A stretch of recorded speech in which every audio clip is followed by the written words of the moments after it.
Hello guys, how's it going? My name is Dalaran. Finally, I got a priest to max level. So now I can show you off some of the priest legendaries.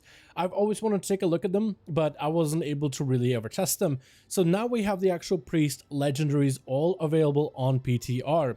I want to show you off the effects, show you kind of how you would end up playing these legendaries, and give you my guess in terms of how good it might be. I'm no priest main by any measure, but in terms of what's good for priest right now and what isn't looking good for 9.1, we'll see if these legendaries might actually be able to be up to snuff. Anyway, let's take a look at some of the new priest legendaries added overall and changed in 9.1. Starting off with the Venthyr legendary, and all the priest legendaries are going to be about Covenant legendaries. That's what Blizzard is doing for 9.1. A lot of the class legendaries are around new Covenant abilities. Shadow Ward Manipulation. Mind Games lasts additional 3 seconds and reverses additional 10% damage or healing.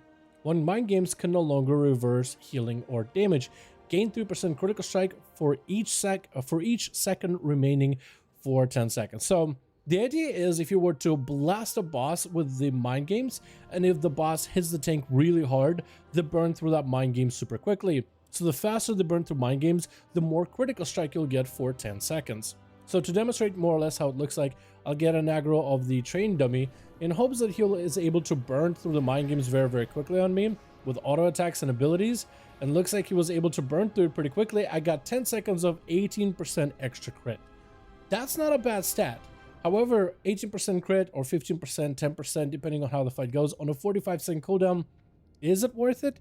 Maybe. The actual 10% extra reversal that it provides, is it worth it?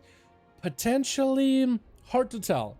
It doesn't seem super strong compared to some of the other legendaries priest already run when it comes to the 3 specs. At one point, this was going to be a go-to for priest when they gave you 2 charges of Mind Blast, but they've redesigned it since.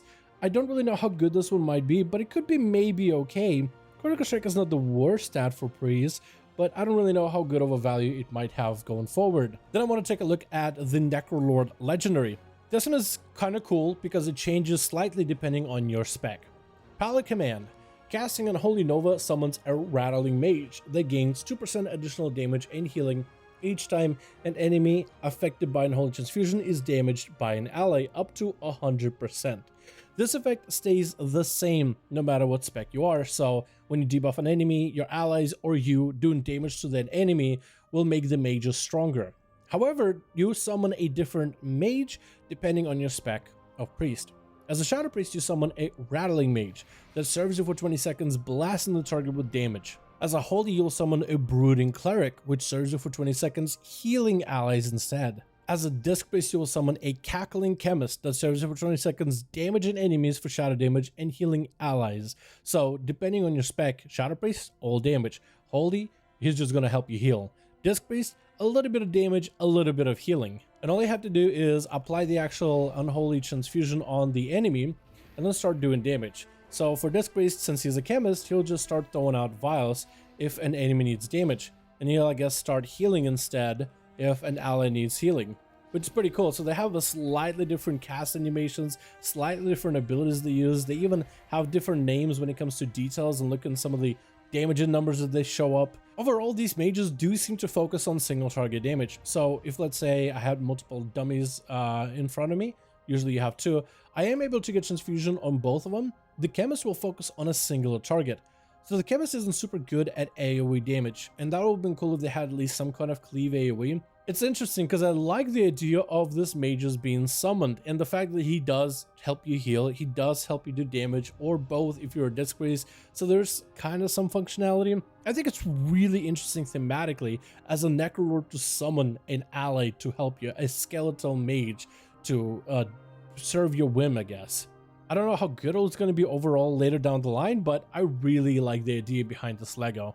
The next legendary is going to be of the Kyrian Covenant, and the legendary tries to shorten the cooldown of Boon of the Ascended, a 3-minute ability. Boon of the Ascended's cooldown is reduced by 2 seconds, up to 60 seconds maximum for each stack of Boon of the Ascended consumed by Ascended Eruption. So the way the Boon of the Ascended works is you enter into Ascended mode. Your Boon of the Ascended is replaced by Ascended Nova, and your Smite or Mind Flay is replaced by Ascended Blast. Ascended Blast does damage, and it generates 5 stacks of the Ascended Eruption. Your Ascended Nova generates 1 stack per target affected. So that is usually enemies getting clipped by Boon of the Ascended. And the idea is to use Ascended Blast on single target situation, but if you're like packed together with 6 enemies, it might just be better just to spam out Nova just to generate those stacks really quickly. The more stacks you generate, the stronger the Ascended Eruption ability deals damage for, as well as healing. So if you were to, let's say, try to reduce the cooldown of this ability, it's a 3-minute CD. I guess you could put it on a timer to see how much reduction there is. But when I press it, and when I start replacing it with Ascended Nova, I generate 6 stacks per time I cast Ascended Nova. So we have 34, bunch of stacks, 51, 56.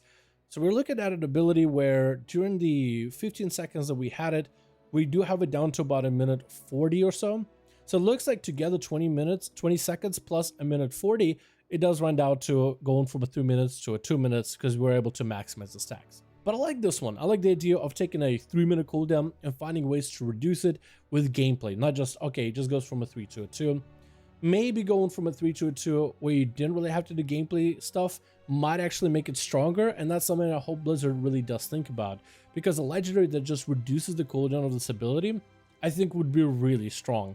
Whether it's a single target situation or AoE situation, because you do have to line up a pretty optimal setup in order to maximize the use of this legendary. But if the legendary just baseline took it from a 3 minutes to a 2-minute cooldown, I think you might actually have more use out of the Kyrian Covenant ability, Boon of the Ascended. Or maybe gave it like a baseline amount of cooldown reduction that it offers, and with minimal effort you could hit the 2-minute mark, and you could somehow get it to be shorter with gameplay. I think that would be a nice trade-off.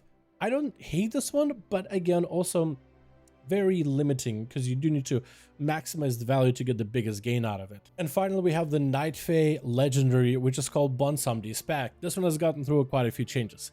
Enter a pact with Death Loa, calling forth a hunted mask that lingers on a target until Fae Guardian ends. Basically what this does is when you press Fae Guardians, while its ability is active, it replaces Fae Guardian's ability with Bonsomdi's Mask. And what the mask can be done is it can be thrown on enemies to gain the benefits of one of the fairies you already have. Wrathful Fairy, you could throw a mask on the enemy that has the Wrathful Fairy and will amplify that effect, doubling it essentially. If you have a Guardian Fairy on a tank or something and you throw a mask on him, it should double the effect, so it goes from 20% damage reduction to 40%. Basically another pain suppression in a sense. Benevolent Fairy, it increases the cooldown recovery rate of your target's major ability by 100%. Doubles it, so we'll actually get to see how fast CDs recover using these masks.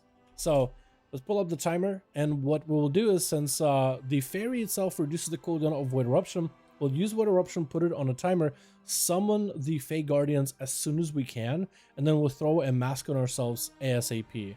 So we have to be very, very quick about it. So now we have Bonsomdi's Mask, which gives you cooldown reduction.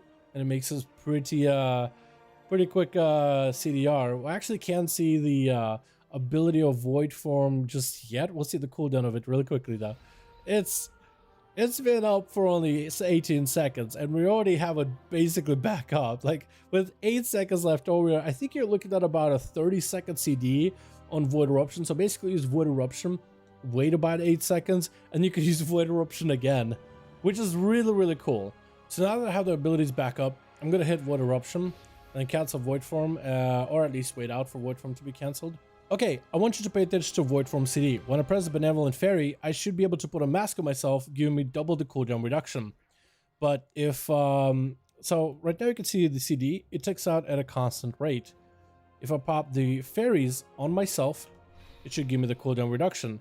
But if I give cooldown reduction to the Demon Hunter, do I still keep a portion of the cooldown reduction? I do. I can actually put 2 cooldown reductions, one on myself, one on another ally, because of the Bonsomdi Mask. So in a sense, you could use Bonsomdi's Mask.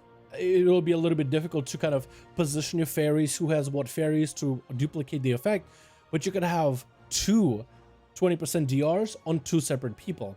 You could have 2 targets, give you mana, which I don't think it would make too much of a difference really in Mythic Pluses or in raids. Or you could give 2 players cooldown reduction. You could layer them on top of 1 player so you get double the effectiveness, or you could spread it to 2 separate people. Again, you have to be very, very careful in how you spread your fairies and who has the mask, who doesn't have the mask. But you could potentially add that extra layer of utility to provide for your group or raid. This is kind of interesting. I just feel like there's so much broken potential with this one. I feel like it's going to be a really weird one. I wouldn't be surprised if that one ended up being super good with like a specific build where you have a Holy Priest play Night Fae, and then you have like some cooldown reduction fiesta going on where you're just micromanaging people's CDs with it. It'd be kind of neat. I think that one has the hidden sleeper strong potential to it, but we'll find out once 9.1 comes out. Thank you guys so much for checking out this video. I really do hope you guys enjoyed. Let me know your thoughts on the legendaries. What do you think about them? And as always, I'll see all of you guys in another video.